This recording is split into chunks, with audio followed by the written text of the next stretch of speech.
एक बहुत बड़ी ट्रेजेडी हुई जिसमें कि मेरी मदर की डेथ हो गई। तो मैं था और छोटा बच्चा ही था 2-2.5 साल का, और एक मेरी बहन थी जो 6 महीने की थी। अच्छा। तो फिर ये फैमिली ने डिसाइड किया कि बहन पिता के घर में रहेगी और मैं मामा के घर में रहूँगा। सबसे पहले तो देखिए स्ट्रगल होती है, ऐसी आप लोअर मिडिल क्लास फैमिली से आते हैं या गांव से आते हैं तो सबसे पहली स्ट्रगल होती है आपको एक नौकरी मिलनी चाहिए। पढ़ाई तो इसीलिए करते हैं, अपने ज्ञानवर्धन के लिए भी करते हैं, पर डिग्री लेते हैं कि आप कुछ नौकरी पाएँ या आप कुछ बिजनेस करें। भारत सरकार की एक स्कीम होती थी जिसमें कि अपने चुने हुए ऑफिसर्स को वो भेजते थे पढ़ाई के लिए विदेश में।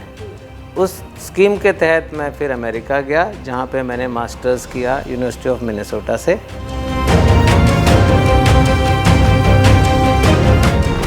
किताब लिखने का ਤੁਹਾਡੇ दिमाग ਵਿੱਚ ਕਿਵੇਂ आइडिया आया? लिखने का मेरे को बहुत पहले से मन था, थोड़ा शौक भी था। कोविड क्या है, कैसे रोका जा सकता है, वैक्सीन्स की बहुत डिमांड थी।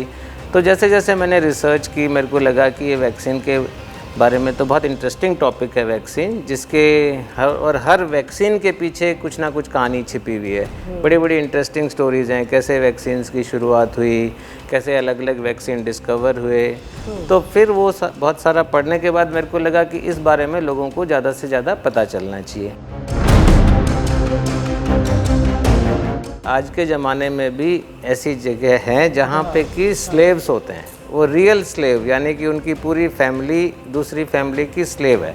वो उन्हीं के लिए काम करती है, वो जो दे देते हैं खा लेती है, खाना नहीं भी देते तो पत्ते खाते हैं, या कोई घर नहीं होता है, इस तरह के लोग थे। तो वहाँ पे हमने करीब ऐसे 5,000 स्लेव्स को छुड़वाया।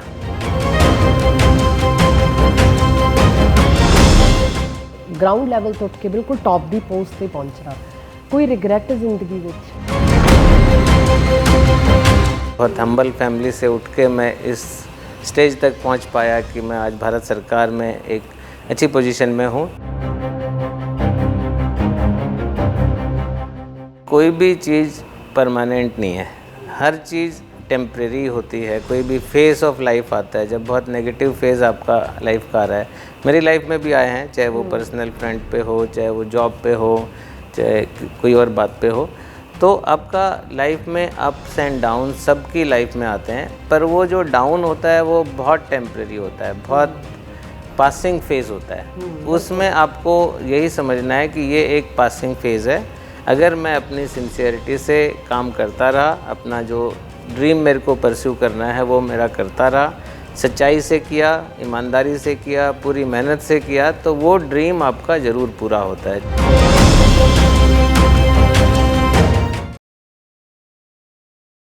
गेम चेंजर्स देखने वाले मेरे सारे श्रोतिਆਂ ਨੂੰ प्यार भरी सत श्री अकाल। IAS ब्यूरोक्रेसी अफसरशाही, ये एक अजिहा नाम है जिस दे बारे हर इंसान जानू है। ਜਦੋਂ भी कोई बच्चा ਵੱਡਾ ਹੁੰਦਾ है तो हर माँ चाहती है कि मेरा बच्चा कलैक्टर बने। ਅੱਜ ਸਾਡੇ स्टूडियो ਵਿੱਚ मौजूद ने डॉक्टर सज्जन सिंह यादव, जिन्हों ने बड़ी संघर्ष भरा जीवन देखा और एक मुकाम हासिल किया। जे मैं डॉक्टर यादव बारे गल करा तो उन्होंने masters in public policy university of Minnesota तो, एंड उस तो बाद उन्होंने PhD की डिग्री प्राप्त की London school of hygiene and tropical medicine तो। इस दे नाल डॉक्टर यादव ने वैक्सीन उपर भी काफ़ी सारा काम किया तो उन्होंने वैक्सीन उपर एक किताब भी लिखी है। जिवें जिवें आप उन्होंने गल करांगे आप समझांगे कि एक्चुअली ये वैक्सीन सी कि किवें ये भारत विच आई तो की इहदे विच रिफॉर्म्स होए सन। सो डॉक्टर यादव, मैं तुहाडा स्वागत करती हूँ। Thank you. सत श्री अकाल। डॉक्टर यादव, इस तो पहला कि आप इस इंटरव्यू च अगे वधिए, मैं तुहानूं पूछना चाहूँगी कि तुहाडा बचपन किवें दा सी? जैसे आपने बताया कि मैंने लंदन में पढ़ाई की, मैंने USA में पढ़ाई की, इससे ये लगता है कि मेरा बचपन बहुत ही बढ़िया रहा होगा। मेरे माता पिता बहुत अमीर रहे होंगे कि उन्होंने मेरे को इतनी दूर दूर विदेशों में पढ़ने के लिए भेजा। लेकिन ऐसा बिल्कुल नहीं है। मैं बिल्कुल एक छोटे से गांव में हरियाणा के पैदा हुआ, और उसके लगभग 2 साल बाद एक बहुत बड़ी ट्रेजेडी हुई जिसमें कि मेरी मदर की डेथ हो गई। ओके। तो मैं था और छोटा बच्चा ही था 2-2.5 साल का, और एक मेरी बहन थी जो 6 महीने की थी। अच्छा। तो फिर ये फैमिली ने डिसाइड किया कि बहन पिता के घर में रहेगी और मैं मामा के घर में रहूँगा। तो मैं फिर वहाँ से मामा के घर, जो तुसी 2 साल दे सी। हाँ 2-2.5 साल के समय में मैं मामा के घर आ गया, और फिर वहाँ पे ही मेरा शुरू हुआ जो बचपन, और वहाँ पे ही छोटे से गांव के स्कूल में मैं गया शुरू में 2-3 साल, और वहाँ सारे मैंने काम किए, खेती के काम, भैंस चराना, गाय चराना, पानी पिलाना गांव के झोड़ में ले जाके, और गांव के स्कूल से पढ़ाई करके फिर मेरे पिताजी जो हैं वो आर्मी में थे उस समय। जब मैं उनके पास चला गया उस समय वो आर्मी में जवान भर्ती हुए थे, फिर उस समय हवलदार के रैंक पे थे। तो फिर मैं केंद्रीय विद्यालय में उन्होंने मेरा एडमिशन कराया, और उसके बाद मैं केंद्रीय विद्यालय में ही पढ़ा 12 साल, और उसके बाद ग्रेजुएशन मैंने की हरियाणा एग्रीकल्चरल यूनिवर्सिटी हिसार में as veterinary doctor, veterinary science and animal husbandry में। और फिर बीच बीच में गांव जाते रहते थे छुट्टियों में, गांव का सारा काम करते थे, हल चलाने से लेके फसल काटने तक का सब अच्छा है। मतलब बचपन मैं ये भी नहीं कहूँगा कि ख़राब था या बहुत ज़्यादा हार्डशिप्स थी, पर एक नॉर्मल जो लोअर मिडिल क्लास गांव की जो फैमिली होती है उसी में मैं रहा, उसी में पैदा हुआ, उसी में आगे बढ़ा।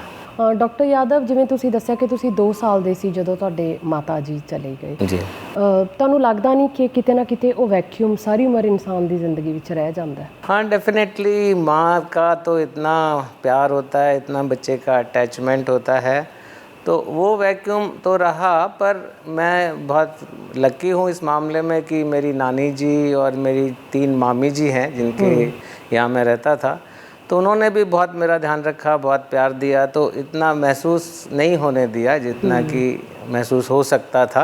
हालांकि वो भरपाई तो कोई भी नहीं कर सकता माँ की कमी की, पर उन्होंने मेरे को बहुत अच्छे से रखा और मेरा बहुत ध्यान रखा, और जो माँ का प्यार होता है वो मेरे को अपनी नानी जी से, अपनी मामियों से मिला। ਜਦੋਂ ਤੁਸੀਂ ਗ੍ਰੈਜੂਏਸ਼ਨ ਕੀਤੀ ਉਸ ਤੋਂ ਬਾਅਦ ਤੁਸੀਂ ਹਾਇਰ ਸਟੱਡੀਜ਼ ਲਈ ਮੈਂ ਦੇਖ ਰਹੀ ਹਾਂ ਯੂਨੀਵਰਸਿਟੀ ਆਫ ਮੈਨੀਸੋਟਾ ਚਲੇ ਗਏ। ਇਹ ਕਿਵੇਂ ਪੋਸੀਬਲ ਹੋਇਆ? ਮਤਲਬ ਕੀ ਤੁਸੀਂ ਕੋਈ ਟੈਸਟ ਵਗੈਰਾ ਦਿੱਤਾ ਜਾਂ ਤੁਹਾਡੇ ਮਨ ਵਿੱਚ ਆਇਆ ਕਿ मैं अपनी जो अगली पढ़ाई है वो विदेश ਵਿੱਚ ਜਾ ਕੇ ਕਰਾਂ? नहीं, सबसे पहले तो देखिए स्ट्रगल होती है ऐसी, आप लोअर मिडिल क्लास फैमिली से आते हैं या गांव से आते हैं, तो सबसे पहली स्ट्रगल होती है आपको एक नौकरी मिलनी चाहिए। पढ़ाई तो इसीलिए करते हैं, अपने ज्ञानवर्धन के लिए भी करते हैं, पर डिग्री लेते हैं कि आप कुछ नौकरी पाएँ या आप कुछ बिजनेस करें। तो सबसे पहले तो मैंने अपनी ग्रेजुएशन ख़त्म करके एक जॉब ज्वाइन की जो कि राजस्थान गवर्नमेंट में थी, मेरी वेटनरी डॉक्टर की जॉब। वो भी सरकारी नौकरी? हाँ, वो सरकारी नौकरी थी, वो मेरी पहली नौकरी थी राजस्थान सरकार में। और उसके साथ साथ मैंने फिर ये तैयारी की सिविल सर्विसेज की और IAS ऑफिसर बना, जिसके बारे में मैं आपको बताऊंगा। लेकिन IAS बनने के बाद भी मैंने सोचा कि पढ़ते रहना चाहिए, पढ़ाई लिखाई अच्छी चीज़ है और डिग्री लेनी चाहिए। तो मैंने पहले MBA किया दिल्ली यूनिवर्सिटी से। अच्छा, after your masters? After coming into IAS। हाँ, ठीक है। तो वो तो एक पढ़ाई में गैप हो गया कि जब मैंने ग्रेजुएशन कर ली, उसके बाद सिविल सर्विस का एग्ज़ाम दिया, फिर मैंने IAS ज्वाइन किया, फिर करीब 7-8 साल के नौकरी के बाद फिर मैंने पहली डिग्री की, एक और मास्टर्स जो कि थी ये जो MBA था दिल्ली यूनिवर्सिटी से। और उसके बाद भारत सरकार की एक स्कीम होती थी जिसमें कि अपने चुने हुए ऑफिसर्स को वो भेजते थे पढ़ाई के लिए विदेश में। उस स्कीम के तहत मैं फिर अमेरिका गया, जहाँ पे मैंने मास्टर्स किया यूनिवर्सिटी ऑफ मिनेसोटा से। तो वो हुआ 2007-8 में। अच्छा। और फिर कुछ सालों के गैप के बाद फिर मैंने सोचा कि थोड़ा और पढ़ाई करनी चाहिए, तो उसके बाद फिर मैं ये London school of hygiene and tropical medicine में गया 2016 में, जो मैंने PhD वहाँ से या डॉक्टरेट इन पब्लिक हेल्थ किया। जिवें मैं देख रही हाँ कि तुसी PhD की हुई है हाइजीन ते मैडिसिन विच, ते तुसी किताब भी लिखी है इंडियाज़ वैक्सीन ग्रोथ स्टोरी। किताब लिखण दा तुहाडे दिमाग विच किवें आइडिया आया? किताब लिखने का तो देखो, लिखने का मेरे को बहुत पहले से मन था, थोड़ा शौक़ भी था। तो जब मैंने ये PhD में कर रहा था अपनी, उस समय मैंने बहुत सारे पेपर्स पब्लिश किए थे जो अपना रिसर्च कर रहा था उसके बेस पे। करीब 7-8 पेपर मेरे इंटरनेशनल जर्नल्स में पब्लिश हुए थे। उसके बाद फिर मेरे को लगा कि एक बुक भी लिखनी चाहिए। और उस समय कोविड, जैसे आप जानते हैं, कोविड चल रहा था कोविड की सेकेंड वेव चल रही थी, 2021 की शुरुआत की बात है। तो तब ये एक अच्छा टॉपिक था जिसके बारे में मैंने पढ़ना शुरू किया कि कोविड क्या है, कैसे रोका जा सकता है। वैक्सीन्स की बहुत डिमांड थी। तो जैसे जैसे मैंने रिसर्च की, मेरे को लगा कि ये वैक्सीन के बारे में तो बहुत इंटरेस्टिंग टॉपिक है वैक्सीन, जिसके हर वैक्सीन के पीछे कुछ ना कुछ कहानी छिपी हुई है। बड़ी बड़ी इंटरेस्टिंग स्टोरीज़ हैं, कैसे वैक्सीन्स की शुरुआत हुई, कैसे अलग अलग वैक्सीन डिस्कवर हुए। तो फिर वो बहुत सारा पढ़ने के बाद मेरे को लगा कि इस बारे में लोगों को ज़्यादा से ज़्यादा पता चलना चाहिए, और जो वैक्सीन को लेके हेजिटेंसी है, जो गलत फहमियाँ हैं, वो भी लोगों तक पहुंचनी चाहिए, ताकि जो वैक्सीन है जिसके कारण हम इतनी सारी बीमारियों से बचते हैं, उसके बारे में लोगों को ज़्यादा जानकारी मिले, उसके बारे में कम से कम गलत फहमियाँ हों, लोग आके वैक्सीन लगवाएं, अपने बच्चों को भी लगवाएं। केवल कोविड वैक्सीन के बारे में नहीं, और भी बहुत सारे जो वैक्सीन्स हैं, मीजल्स है, टीबी है, दूसरे वैक्सीन्स बच्चों को लगते हैं, पोलियो है, उन सब के बारे में इस किताब में मैंने लिखा है। ਤੇ ਜਦੋਂ ਤੁਸੀਂ ਇਹ ਕਿਤਾਬ ਲਿਖੀ ਕਾਫੀ ਸਾਰੀ ਤੁਹਾਨੂੰ ਰਿਸਰਚ ਵੀ ਕਰਨੀ ਪਈ ਹੋਗੀ। ਜਿਵੇਂ ਮੈਂ ਦੇਖ ਰਹੀ ਹਾਂ ਕਿ ਤੁਹਾਡੀ ਜਿਹੜੀ ਪੋਸਟ ਹੈ ਇਟਸ ਆਲਸੋ ਵੈਰੀ ਡਿਮਾਂਡਿੰਗ, ਕਾਫੀ ਡਿਮਾਂਡਿੰਗ ਪੋਸਟ ਹੈ। You are posted in additional secretary department of expenditure ministry of finance. ਤੇ ਮੇਰੇ ਖਿਆਲ 'ਚ ਇਹ ਅਜਿਹੀ ਪੋਸਟ ਹੈ ਜੋ ਆਮ ਕਰਕੇ ਲੋਕ ਕਹਿੰਦੇ ਨੇ ਕਿ ਬਹੁਤ ਜ਼ਿਆਦਾ ਡਿਮਾਂਡਿੰਗ ਹੈ। ਬੇਸਿਕਲੀ ਕੋਈ ਵੀ IAS ਦੀ ਪੋਸਟ ਹੈ, ਪੋਸਟ 'ਚ ਕਾਫੀ ਜ਼ਿਆਦਾ ਤੁਹਾਨੂੰ ਕੰਮ ਕਰਨਾ ਪੈਂਦਾ ਹੈ। ਫਿਰ ਉਹ ਬੈਲੈਂਸ ਤੁਸੀਂ ਕਿਵੇਂ ਬਣਾਇਆ? ਕਿੰਨਾ ਚੈਲੰजिंग ਸੀ ਉਹ बैलेंस ਨੂੰ बनाना? आई थिंक अगर डिसिप्लिन आप रखते हैं तो ये सारी चीज़ें हो सकती हैं। उसमें मैं अपने नाना जी को याद करता हूँ हमेशा। वो हमेशा बोलते थे कि थोड़ा सुबह करो, थोड़ा शाम को करो, तो बड़े से बड़ा काम भी कर सकते हो। तो अगर आपका डिसिप्लिन है, आप हर दिन थोड़ा थोड़ा समय निकालते हैं अपने शौक़ के लिए या इस तरह की चीज़ों के लिए, हॉबी के लिए, या कोई जुनून आपके अंदर है उसके लिए, तो फिर इस तरह का वर्कलोड ज़्यादा मैटर नहीं करता है। हो सकता है कुछ दिन ऐसे हों जब आप बिल्कुल समय नहीं निकाल पाएँ, लेकिन कुछ दिन ऐसे भी होते थे जब ज़्यादा समय होता था, संडे हो गया तो। लेकिन सेक्रीफाइस तो करना पड़ेगा। अगर आप चाहेंगे कि आप सेक्रीफाइस भी नहीं करें, पूरा संडे सैटरडे अपना आराम करने में, सोने में, घूमने में लगा दें, या फिर ऑफिस के बाद रात को जाके भी मैं करता था, रात को ऑफिस से पहुंचता था 9 बजे घर, तो फिर 10 से 12 साढ़े 12 बजे तक कुछ रिसर्च करना, लिखना। तो डिसिप्लिन से आप अगर करते रहें, और अगर आप ये सारी एक तरीके से सिस्टमेटिक वे में करें, तो ये हैवी जॉब के साथ भी आप अपना बहुत सारे जो आपकी हॉबीज़ हैं, इंटरेस्ट हैं, शौक़ हैं, उनको परस्यू कर सकते हैं। ਜਿਵੇਂ ਮੈਂ ਦੇਖ ਰਹੀ ਹਾਂ ਕਿ ਤੁਸੀਂ ਵਿਦੇਸ਼ ਵਿੱਚੋਂ ਵੀ ਕਾਫੀ ਸਾਰੀ ਪੜ੍ਹਾਈ ਕੀਤੀ ਹੈ, ਤੁਸੀਂ ਇੱਥੇ ਰਹੇ ਹੋ, PhD ਵੀ ਉੱਥੋਂ ਕੀਤੀ ਹੈ। ਕਦੇ ਤੁਹਾਡੇ ਦਿਮਾਗ ਵਿੱਚ नहीं आया भी मैं बाहर जाके सेट होगा?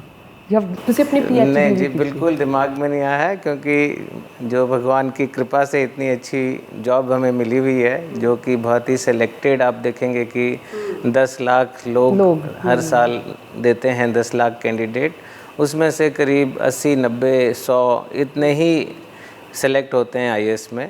और IAS में इतना मौका मिलता है आपको लोगों के लिए काम करने का, और चेंज लाने का सिस्टम में, चेंज लाने का लोगों की लाइफ में। तो इतनी अच्छी जॉब को छोड़ के बाहर मेरे को नहीं लगता कि जाना चाहिए इतना। ਤੁਸੀਂ ਕੋਈ ਆਪਣਾ ਐਕਸਪੀਰੀਅੰਸ ਲਾਈਫ ਦਾ ਕੋਈ ਤਜਰਬਾ ਸਾਡੇ ਨਾਲ ਸ਼ੇਅਰ ਕਰਨਾ ਚਾਹੋਗੇ? ਜਿਵੇਂ ਤੁਸੀਂ ਦੱਸਿਆ ਕਿ ਤੁਹਾਨੂੰ ਬਹੁਤ ਸਾਰੇ ਮੌਕੇ ਮਿਲਦੇ ਆ ਕਿ ਤੁਸੀਂ ਲੋਕਾਂ ਦੀ ਸੇਵਾ ਕਰੋ, ਤੁਹਾਨੂੰ ਬਹੁਤ ਸਾਰੇ ਮੌਕੇ ਮਿਲਦੇ ਆ ਕਿ ਤੁਸੀਂ ਰਿਫਾਰਮਸ ਲੈ ਕੇ ਆਓ, ਬਦਲਾਅ ਲੈ ਕੇ ਆਓ, ਚੇਂਜਸ ਲੈ ਕੇ ਆਓ। ਕੋਈ ਅਜਿਹਾ ਤਜਰਬਾ ਜ਼ਿੰਦਗੀ ਦਾ ਜੋ ਤੁਸੀਂ ਸਾਡੇ ਦਰਸ਼ਕਾਂ ਨਾਲ ਸਾਂਝਾ ਕਰਨਾ ਚਾਹੋਗੇ? हाँ जी, बहुत सारे तजर्बे हैं इस तरह के। तो एक मैं बताता हूँ, आपने सुना नहीं होगा, शायद आपके दर्शकों ने भी नहीं सुना होगा, कि मैं अरुणाचल में पोस्टेड था। अच्छा जी। 1999 में, 98-99 में। अच्छा। 98-99 यंग ऑफिसर ही था। 95 में सिलेक्शन हुआ था, 99 में। और मेरा पहला डिस्ट्रिक्ट था एज डिप्टी कमिश्नर या एज कलेक्टर। सो वो डिस्ट्रिक्ट था ईस्ट कामेंग डिस्ट्रिक्ट, एक है अरुणाचल में। तो वहाँ पे ट्राइबल डिस्ट्रिक्ट है, तो 4 ट्राइब के लोग हैं, लेकिन उसमें से एक ट्राइब जो है स्लेव ट्राइब है। अच्छा। और एक ट्राइब जो है वो डोमिनेंट ट्राइब है, बाकी 2 ट्राइब तो छोटी छोटी हैं। तो स्लेव ट्राइब का नाम है सुलुंग ट्राइब, और जो डोमिनेंट ट्राइब है वो है निशी या डाफला उनको बोलते हैं। तो मैं बहुत शॉक्ड हुआ कि आज के ज़माने में भी ऐसी जगह हैं जहाँ पे कि स्लेव्स होते हैं, वो रियल स्लेव, यानी कि उनकी पूरी फैमिली दूसरी फैमिली की स्लेव है, वो उन्हीं के लिए काम करती है, वो जो दे देते हैं खा लेती है, खाना नहीं भी देते तो पत्ते खाते हैं, या कोई घर नहीं होता है, इस तरह के लोग थे।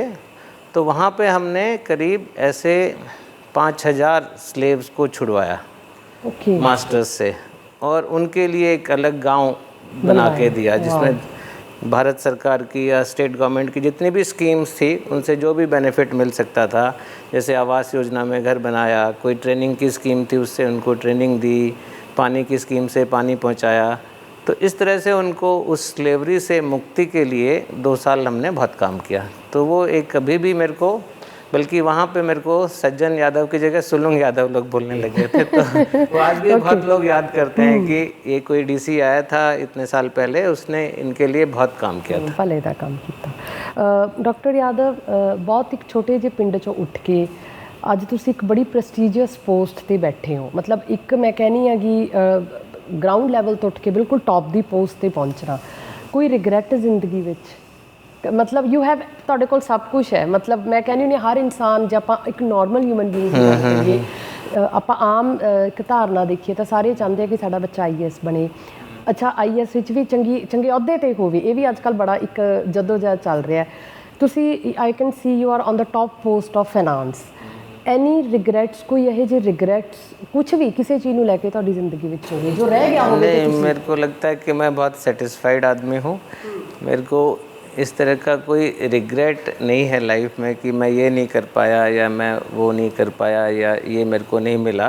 मेरे को जो है विद गॉड्स ग्रेस बहुत कृपा रही मेरे पे, और मैं वहाँ से, जैसे आपने बताया, एक छोटे से गांव से उठ के, एक बहुत हम्बल फैमिली से उठ के मैं इस स्टेज तक पहुँच पाया कि मैं आज भारत सरकार में एक अच्छी पोजीशन में हूँ। जो तो मेरे को इस तरह का कोई रिग्रेट नहीं है। हाँ, मेरी माँ की कमी थोड़ी महसूस होती है, बट और कोई रिग्रेट ऐसा नहीं है कि मैं नहीं कर पाया। बाकी फादर मेरे साथ ही थे, उनकी मैंने अच्छी सेवा की, और जो भी जॉब में जिन जिन जगह पे रहा मैंने अपनी मेहनत से और अपना सिंसियरिटी से, ऑनेस्टी से काम किया, और भगवान ने मेरे को बहुत दिया भी हर जगह पे, चाहे वो पोजीशन है, चाहे वो फैमिली है, चाहे और चीज़ें हैं। सो इस तरह का कोई रिग्रेट मेरे नहीं है मेरा। कोई सुनेहा जो तुसी साडे अज दे यूथ नूं लाना चाहुंदे हो, क्योंकि आपां देख रहे हैं कि डिप्रैशन अजकल इन्ना ज़्यादा हावी हो चुके हैं। छोटे छोटे बच्चे हैं, मैं हमेशा ये गल करदी हुंदी कि जिवें IITs दा आपां केस ते देख लीए, जां कोई होर जां कोई होर भी इशू कि कोई बच्चे दी इच्छा ना पूरी होवे, वो जिंदगी खत्म कर लैंदे आ, जां निराशा वल चल जांदे, नशिਆਂ ਵੱਲ चल जांदे। अजिहे विद्यार्थियों नूं तुसी कोई सुनेहा लाना चाहुंदे हो, क्योंकि तुसी भी एक बहुत सधारण परिवार च उठ के इत्थे आए हो? नहीं, पहले तो मैं ये बताऊंगा कि कोई भी चीज़ परमानेंट नहीं है, हर चीज़ टेम्परेरी होती है। कोई भी फेस ऑफ लाइफ आता है, जब बहुत नेगेटिव फेज़ आपका लाइफ का आ रहा है, मेरी लाइफ में भी आए हैं, चाहे वो पर्सनल फ्रंट पे हो, चाहे वो जॉब पे हो, चाहे कोई और बात पे हो। तो आपका लाइफ में अप्स एंड डाउन सबकी लाइफ में आते हैं, पर वो जो डाउन होता है वो बहुत टेम्परेरी होता है, बहुत पासिंग फेज़ होता है। उसमें आपको यही समझना है कि ये एक पासिंग फेज़ है। अगर मैं अपनी सिंसियरिटी से काम करता रहा, अपना जो ड्रीम मेरे को परस्यू करना है वो मेरा करता रहा, सच्चाई से किया, ईमानदारी से किया, पूरी मेहनत से किया, तो वो ड्रीम आपका ज़रूर पूरा होता है। चाहे आप बहुत बड़े स्टार बनना चाहते हैं, फिल्म वाले बनना चाहते हैं, ऑफिसर बनना चाहते हैं, बिजनेसमैन बनना चाहते हैं, तो वो आपको सिंसियरिटी से उसको परस्यू करना है। नेगेटिव थॉट्स नहीं ला के देने हैं, क्योंकि आपका सबसे बड़ा दुश्मन आपका दिमाग ही होता है। तो अपने दिमाग में आप पॉजिटिव थॉट रखिए, अपनी हेल्थ का ज़रूर ध्यान रखिए, और अपने जो मकसद है उस पर लगे रहिए, तो ज़रूर आपको सफलता मिलेगी। सो जिवें आपां देख रहे हैं कि डॉक्टर यादव की जो जिंदगी है वो काफ़ी संघर्ष भरी रही। एक आम परिवार तो उठ के विदेश विच भी उन्होंने पढ़ाई की, पर हजे भी वो अपने देश की सेवा कर रहे हैं, तो नाल नाल उन्होंने अपनी पढ़ाई भी जारी रखी। तो इत्थों आपां नूं एक संदेश मिलता है कि ये जो आपां नूं जिंदगी विच आपां कुछ भी प्राप्त कर लैने दा मतलब ये नहीं है कि आपां उत्थे रुक जाना है। जिंदगी विच हमेशा सीखना, अगे वधना भी बहुत ज़्यादा ज़रूरी है। ਜਿਹੜੇ विद्यार्थी जिंदगी विच निराश हो चुके हैं, ਜਾਂ जिन्हां नूं लगदा है ਕਿ ਜ਼ਿੰਦਗੀ ਖਤਮ ਹੋ ਚੁੱਕੀ ਹੈ ਜਾਂ ਸਾਡੀਆਂ ਪਰਿਸਥਿਤੀਆਂ ਹੈ ਜੇ ਅਸੀਂ ਜ਼ਿੰਦਗੀ ਵਿੱਚ ਕੁਝ ਨਹੀਂ ਕਰ ਸਕਦੇ, ਤਾਂ ਡਾਕਟਰ ਯਾਦਵ ਵਰਗੇ ਇਨਸਾਨ ਉਹਨਾਂ ਲਈ ਇੱਕ ਮਿਸਾਲ ਹਨ। ਇਸ ਐਪੀਸੋਡ ਨੂੰ ਖਤਮ ਕਰਨ ਤੋਂ ਪਹਿਲਾਂ ਮੈਂ ਡਾਕਟਰ ਯਾਦਵ ਤੁਹਾਡਾ ਬਹੁਤ ਧੰਨਵਾਦ ਕਰਨਾ ਚਾਹੁੰਦੀ ਹਾਂ, ਕਿਉਂਕਿ ਅਸੀਂ ਦੇਖ ਸਕਦੇ ਹਾਂ ਤੁਹਾਡਾ ਬਹੁਤ ਜ਼ਿਆਦਾ hectic busy schedule C and ਹਜੇ ਵੀ ਸਟਿਲ ਤੁਸੀਂ ਸਾਨੂੰ ਇੰਨਾ ਟਾਈਮ ਦਿੱਤਾ। ਕੋਈ ਸੁਨੇਹਾ ਜੋ ਅਸੀਂ ਸਾਡੇ ਦਰਸ਼ਕਾਂ ਨੂੰ ਲਗਾਉਣਾ ਚਾਹੋ, ਕਿਉਂਕਿ ਤੁਹਾਡੀ ਜੋ ਕਿਤਾਬ ਹੈ ਇਹ ਮੈਨੂੰ ਲੱਗਦਾ it's also type of reform. ਮੈਨੂੰ ਲੱਗਦਾ ਸ਼ਾਇਦ ਹੀ ਕੋਈ ਇਹੋ ਜਿਹੀ ਕਿਤਾਬ ਹੋਗੀ ਜਿਹਦੇ ਵਿੱਚ ਇੰਨਾ ਵੈਕਸੀਨ ਬਾਰੇ ਜਸਟ ਨਾਟ ਓਨਲੀ ਇਕੱਲੀ ਕੋਵਿਡ ਦੀ ਨਹੀਂ, ਹਰ ਵੈਕਸੀਨ ਬਾਰੇ ਲਿਖਿਆ ਗਿਆ। ਕੋਈ ਸੁਨੇਹਾ ਜਾਂ ਜਿਵੇਂ ਕੋਵਿਡ ਨੂੰ ਲੈ ਕੇ ਆਪਾਂ ਦੇਖਦੇ ਹਾਂ ਕਿ ਕਾਫੀ ਸਾਰੇ ਮਿਥਸ ਲੋਕਾਂ ਦੇ ਦਿਮਾਗ ਵਿੱਚ ਹੈਗੇ ਹੈ, ਕੋਈ ਅਜਿਹੀ ਚੀਜ਼ ਜਾਂ ਕੋਈ ਅਜਿਹਾ ਸੁਨੇਹਾ ਜੋ ਸਾਡੇ ਦਰਸ਼ਕਾਂ ਨੂੰ ਤੁਸੀਂ ਕਨਵੇ ਕਰਨਾ ਚਾਹੋਗੇ अबाउट वैक्सीन्स? वैक्सीन या वैसे भी कोई अगर आप तुसी लाना चाहते हो? हाँ, नहीं, वैक्सीन के बारे में तो मैं ये बताना चाहूँगा कि सबसे ज़्यादा अगर कोई चीज़ ने जान बचाई है इंसान की तो वो वैक्सीन है। हम वैक्सीन की इम्पोर्टेंस इसलिए कम समझते हैं कि हमें वो भयानक बीमारियां दिखती नहीं है, क्योंकि हमको वैक्सीन पहले लग चुका होता है। आज वो वैक्सीन नहीं लगे तो वो उसकी भयानकता सामने आएगी। जैसे स्मॉल पॉक्स होती थी, इतनी भयानक बीमारी थी, कोविड से मैं कहूँगा 100 गुना भयानक। जो उसका डेथ रेट था, लोग का डिसफिगर हो जाते थे, पूरा मुंह खराब हो जाता था, अंधे हो जाते थे, पर वैक्सीन ने उसको निकाल दिया, मतलब उससे एक्सटिंक्ट हो गई। इसी तरह से पोलियो में आप अभी हम देख नहीं पाते हैं कि पोलियो का क्या भयंकर रूप है, लेकिन अगर हम 20 साल पहले देखते कि किसी का हाथ नहीं चल रहा है, किसी का पैर नहीं चल रहा है, किसी को लंग्स नहीं चल रहे हैं, वो सांस के बिना मर रहा है, तो ये सब वैक्सीन की जीत है। तो वैक्सीन एक अच्छी चीज़ है, उसके बारे में जो भ्रांतियाँ उससे दूर रहना चाहिए। और दूसरा, पर्सनल लाइफ में जैसे मैंने बताया, आपको खुश रहना चाहिए, पॉजिटिव सोचना चाहिए और अपने मकसद के पे लगे रहना चाहिए with discipline and sincerity. So doctor Yadav, ਅਸੀਂ ਤੁਹਾਡਾ ਬਹੁਤ-ਬਹੁਤ ਧੰਨਵਾਦ ਕਰਦੇ ਹਾਂ ਕਿ ਤੁਸੀਂ ਸਾਨੂੰ ਸਮਾਂ ਦਿੱਤਾ। ਤੁਸੀਂ ਬਿਲਕੁਲ ਠੀਕ ਕਿਹਾ ਕਿ ਆਪਾਂ ਨੂੰ ਆਪਣੀ ਸੋਚ ਨੂੰ ਪੋਜ਼ਿਟਿਵ ਰੱਖਣਾ ਬਹੁਤ ਜ਼ਿਆਦਾ ਜ਼ਰੂਰੀ ਹੈ, ਕਿਉਂਕਿ ਕੁਝ ਵੀ ਹੈ, ਚਾਹੇ ਉਹ ਨੈਗੇਟਿਵ ਹੈ ਚਾਹੇ ਪੋਜ਼ਿਟਿਵ ਹੈ, ਉਹ ਆਪਣੇ ਆਪ ਤੋਂ ਹੀ ਸ਼ੁਰੂ ਹੁੰਦਾ ਹੈ ਤੇ ਆਪਾਂ ਹੀ ਆਪਣੀ ਜੰਗ ਖੁਦ ਦੇ ਨਾਲ ਲੜਨੀ ਹੈ। ਸੰਘਰਸ਼ ਹੀ ਜੀਵਨ ਦਾ ਸਹੀ ਮਕਸਦ ਹੈ। ਕਦੇ ਨਾ ਸੋਚੋ ਕਿ ਮੈਨੂੰ ਕੀ ਮਿਲੂਗਾ ਜਾਂ ਮੈਨੂੰ ਕੀ ਨਹੀਂ ਮਿਲਿਆ। ਜੇ ਇਨਸਾਨ ਦਿਲੋਂ ਮਿਹਨਤ ਕਰਦਾ ਹੈ, ਦਿਲੋਂ ਸੰਘਰਸ਼ ਕਰਦਾ ਹੈ, ਤਾਂ ਕਿਸੇ ਵੀ परिस्थिति ਨੂੰ ਪਾਰ ਕਰਕੇ ਕਾਮਯਾਬੀ ਹਾਸਲ ਕਰ ਸਕਦਾ ਹੈ। ਧੰਨਵਾਦ। Thank you.